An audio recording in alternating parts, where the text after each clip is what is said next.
ये भी हो सकता है हम याद ना करते हो तुम्हें। ये भी मुमकिन है तुम्हें हमने बुलाया ही ना हो। वो इतना खुश है कि हिम्मत ही नहीं हुई ये पूछने की हमारी याद आती भी है या नहीं।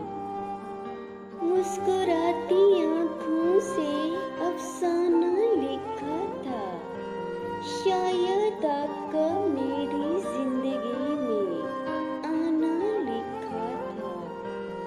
तकदीर तो देख मेरे आंसू की, उनका भी आपकी याद में बह जाना लिखा था।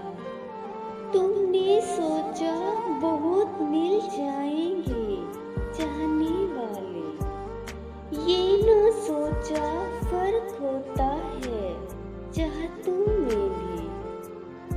एक वैरान सा रास्ता समझकर भूल गया वो शख्स जो कहता था मेरी दुनिया हो तुम।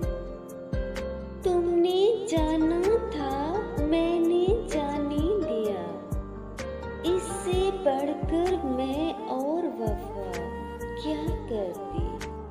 चला था जिक्र जमाने की बेवफाई का, सो आ गया है तुम्हारा ख्याल वैसे ही। वो शिकवे जो मैंने किए ही नहीं, सारी जिंदगी तुम पर कर्ज रहेंगे।